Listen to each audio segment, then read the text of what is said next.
Real Halloween Horror, the house that kept calling the police after midnight. Subscribe, like, and comment before the phone rings again.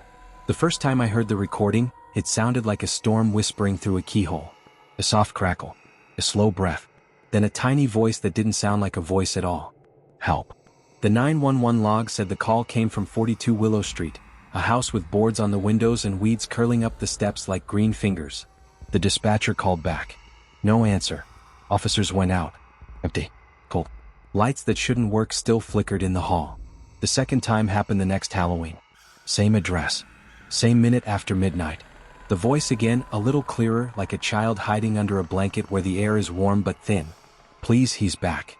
When the officers knocked, the door moved an inch by itself and then stopped, as if the house remembered how to breathe and forgot again. No footprints. No phone line. No lights on the grid. The power company had cut it years ago. By the time I came to town, people didn't say, "Happy Halloween," anymore. They said, "Don't answer unknown numbers." I was a reporter, but this story didn't want to be written.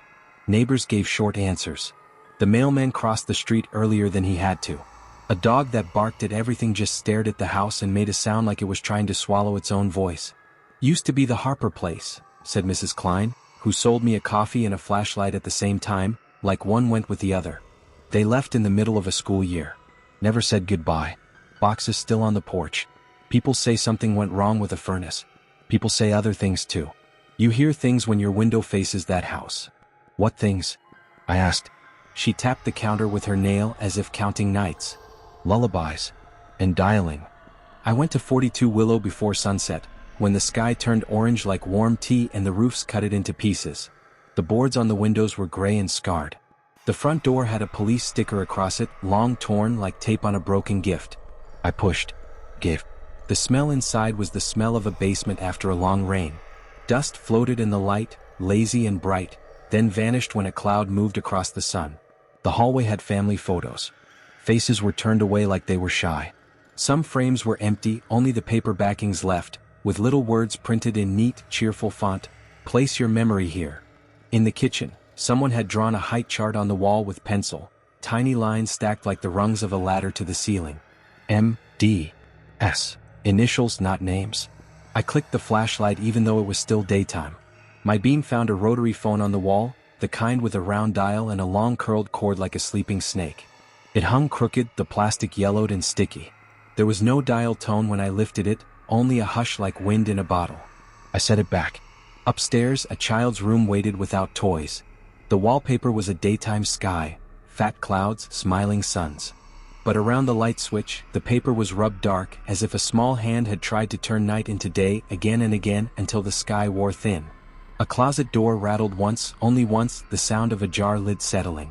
I opened it. Coats. Empty hangers. The small good smell of old soap. I pressed record on my phone. October 31st, I whispered. 42 Willow. Time 11:53 p.m. I had promised myself I wouldn't stay until midnight. I didn't want to be here for the call. But promises to yourself are easy to break when curiosity feels like a rope around your waist, pulling. I sat at the top of the stairs. The house made soft sounds as it cooled. A drip in a pipe. A mouse inside a wall, maybe. Outside, someone's porch light died. The street slid into a thicker dark. My watch ticked louder than any clock. 11:59. The minute hand kissed the 12. Somewhere far away, a church bell forgot how to chime. The rotary phone began to ring. It rang even though its cord was not connected to anything. It rang with the old bright sound of a birthday party, wrong and cheerful in the dark. The flashlight trembled in my hand and painted the wall in shaky white. I stood but didn't move forward. The phone rang again. On the third ring, a voice came from the line and from the air at the same time, small and careful, as if afraid to wake someone sleeping nearby. "Please," it said clear at last. "He's in the basement." The words froze me in place. He's in the basement. It wasn't a scream or a whisper. It was the kind of voice that sounded like it came from inside your own head. For a second, everything in the house went silent. Even the wind outside stopped scratching the walls. Then, from somewhere beneath the floorboards came a slow, dragging noise, like someone moving a heavy chair across cement. I pointed the flashlight down the stairs, my hand shaking so much the beam looked like lightning. The air had changed, colder now, sharper. Every breath I took turned white, and it wasn't even freezing outside. The basement door was at the end of the hallway. It was half open, just wide enough to see the first few steps leading into blackness. The smell was old iron, wet concrete, and something sweet that didn't belong. I tried to call out, but my throat made no sound. When I stepped forward, the floor creaked like it was warning me. Each step made the noise below stop, then start again, as if whatever was down there was waiting for me to move. I reached the top of the basement stairs. My flashlight flickered twice and then went out. Total darkness. For a few seconds I just stood there listening. Then a faint click came from below, the sound of the rotary phone dial turning one number at a time. My heart jumped into my mouth. The line was dead, disconnected, yet something down there was dialing. I backed away slowly, but then I heard the voice again, this time not from the phone but right behind me. "Don't hang up." I spun around, shining my phone light. Nothing. Just dust spinning like tiny ghosts. I ran back into the living room and grabbed my bag. The moment I reached for the door, the lights in the house flickered on, every bulb at once, then off again. And that's when I saw it. The reflection in the window. A shadowy figure standing at the top of the basement stairs. Tall but not solid, like smoke trapped in the shape of a person. It tilted its head slightly as if studying me. I couldn't see eyes, just darkness where the face should be. I froze. The thing didn't move. I lifted my phone and snapped a photo, hoping to prove to myself later that it was just light and fear. But the moment the camera flashed, the figure disappeared. The photo showed only an empty hallway. I bolted out of the house, tripping over the cracked steps, nearly tearing my jacket on the rusty gate. I didn't stop running until I reached the gas station 2 blocks away. The clerk, the same woman who sold me the flashlight, looked up and said quietly, "You went there, didn't you?" I nodded, too breathless to speak. She sighed. "Every Halloween someone thinks they'll solve it. And every year the calls start again." "What calls?" I asked. She pointed to the police scanner behind her. It was crackling with static, faint words pushing through. "Willow Street? 42 Willow Street. No units available." The timestamp said 12:01 a.m. I stared at it, realizing I was still hearing that same call, the one I thought was coming from inside the house. I checked my phone. The recording I made inside was still running. I hit play. First, the creaking floors. My own voice whispering notes. Then, a long moment of silence. And finally, the ringing phone. But after the voice said, "He's in the basement," something else whispered behind it. A deeper voice. Gravelly, almost angry. "He's not supposed to be here." And then, my name. I dropped the phone. The recording kept playing on the cold tile floor, looping that same static-filled whisper. "He's not supposed to be here." My stomach twisted. There was no reason for anyone, or anything, in that house to know who I was. That night I couldn't sleep. Every time I closed my eyes, I saw that tall, hazy figure standing at the top of the stairs. And somewhere, in the back of my head, I kept hearing the faint echo of that rotary phone dialing again. The next morning, I went to the police station.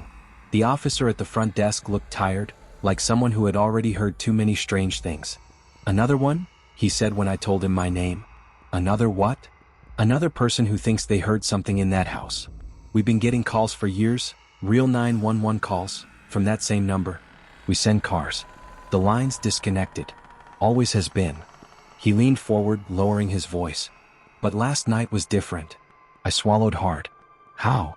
He turned the screen toward me.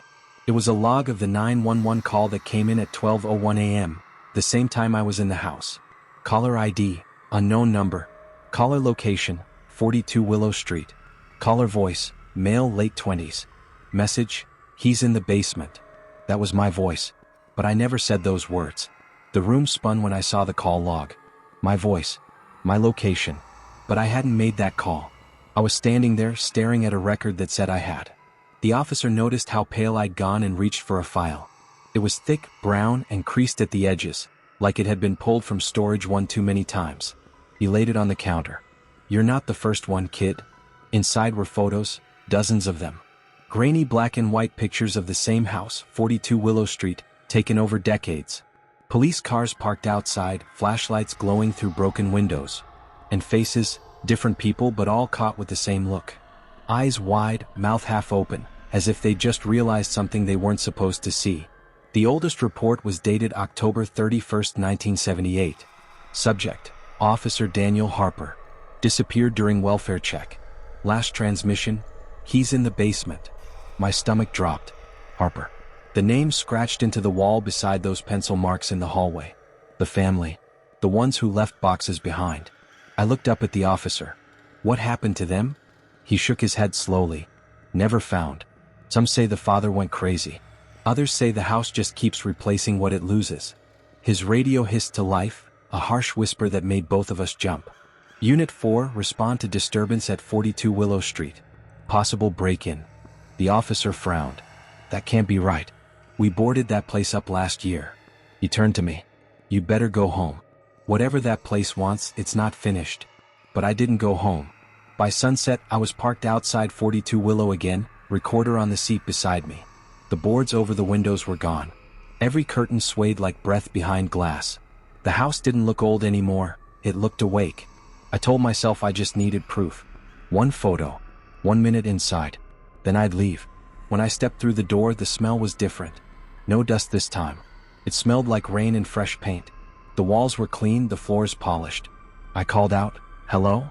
A child's laughter answered from upstairs. I climbed slowly, my shoes thudding against the wood.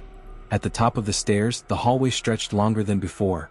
Door after door, each slightly open, each whispering the same sound. A phone ringing faintly behind it. I pushed open the first door. Inside was my own living room. My couch. My jacket hanging on the chair. My phone buzzing on the table with an incoming call. The screen said, "Unknown number." My breath hitched. I answered. "Please," said the same small voice. "He's in the basement." And then I heard another voice on the line. My own. "I know," it said. "I'm already here." The world tilted. The air thickened like water. I stumbled backward and slammed into the wall. The wallpaper peeled under my hands, revealing names written over and over beneath it, carved deep into the wood. Daniel Harper. Linda Harper. Harper. D. Harper. And at the bottom, newly scratched and still raw, my name. The phone fell from my hand, shattering into pieces that sounded like glass instead of plastic. The floor opened in a long crack, revealing stairs leading down where there hadn't been any before. From below came the faint ring of that same rotary phone. I should have run. But curiosity, or something darker wearing my curiosity's face, made me move. The steps moaned beneath my feet. The deeper I went, the colder the air became. At the bottom, I found an old room lit by a single hanging bulb. On a table sat the rotary phone, spinning by itself, dialing again and again. The cord wasn't plugged into anything. On the wall behind it were hundreds of photographs pinned in crooked rows. Every photo showed someone standing at the top of those basement stairs, different years, different faces, but the same terrified eyes. And in the corner of each photo, the same figure loomed behind them. The shadow. It turned its head slowly toward me, its form flickering like smoke caught in a jar. Then it spoke, in a voice that was every voice I'd ever heard from that phone. "You answered." The bulb exploded. The darkness swallowed everything. When the police entered 42 Willow the next morning, the house was empty again. The walls were bare. The floorboards had no crack. But a new report sat in the dispatcher's inbox, timestamp 12:01 a.m. Caller ID, unknown number. Caller voice, male mid-20s. Message, "He's in the basement." No one could trace the call. And if you listen closely every Halloween night, just after midnight, you can still hear a phone ringing on that empty street, waiting for someone else to answer. Subscribe if you're brave enough to pick up the call.